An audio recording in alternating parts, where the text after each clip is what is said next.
Scott, I know you have written about this. Defensive line, a lot of potential, but some questions that need to be answered. Take us through kind of the thought process and what you found with the D-line. Yeah, first of all, it's such an important position, right? I know the Browns have invested a lot in the secondary, but to me, everything starts up front with the defense. And can you get to the quarterback and you stop the run at the same time? And when you have Myles Garrett, all right, you know you have one guy. And then the Browns went and signed Jadeveon Clowney and Takk McKinley. And you go, okay, well, that's 3 first-round draft picks. 2 of those guys were overall number 1s. You're good to go. And they have a whole lot of depth at defensive tackle. So you think, okay, and I think it has a chance to be dominant. And Jadeveon Clowney, when we talked to him in minicamp, compared it to the 2019 49ers line, which led the team to the Super Bowl. You know, it had Nick Bosa Nick Bosa and Eric Armstead and DeForest Buckner, and they had 5 number 1 picks. And when you make that comparison, I can see it, right? Because there is that type of talent. But I think there's a couple of things you have to worry about. And is if Jadeveon Clowney gets hurt, which is his history. He's only had 1 full season in the league. Last year, he played 8 games with no sacks and had, surgery on his knee in December. If he gets hurt for any significant amount of time or for the significant games, right? We're talking December and January.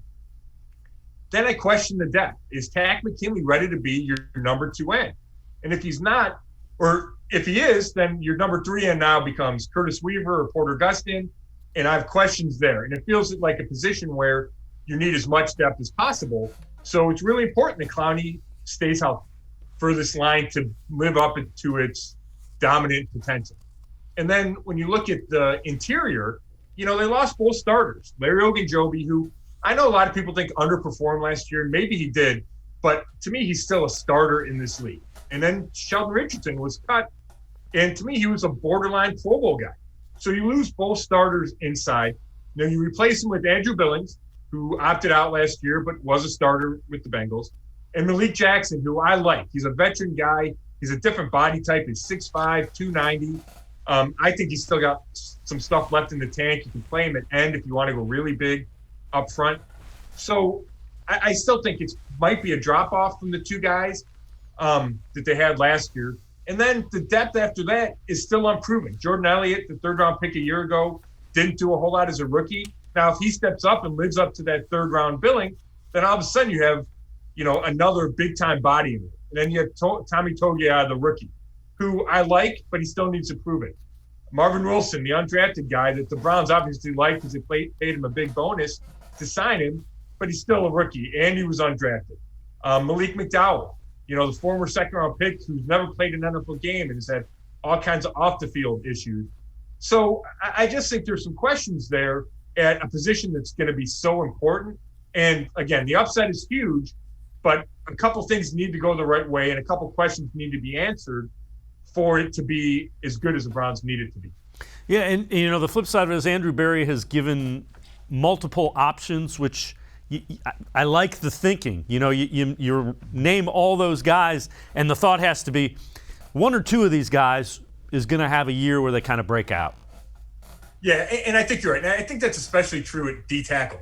You throw a lot of bodies at it, and they'll be able to figure it out. Chris Kiffin, the D-line coach, and Joe Woods, the coordinator, will figure it out.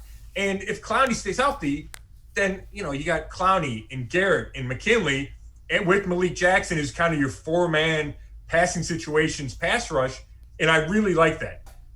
Where I have questions is, is Curtis Weaver good enough to play in the league? He was a rookie, bunch of sacks at Boise State, but, the Dolphins cut him when he was hurt instead of just putting him on IR. The Browns picked him up. He's a big wild card. Porter Gustin played a good amount last year.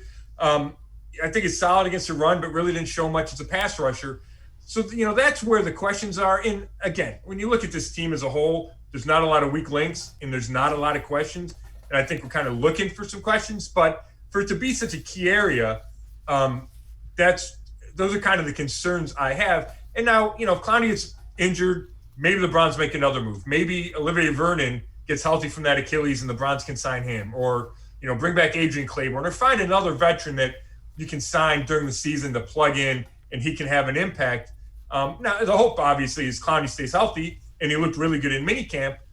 You just hope that when the season comes to its biggest points, that he's able to play.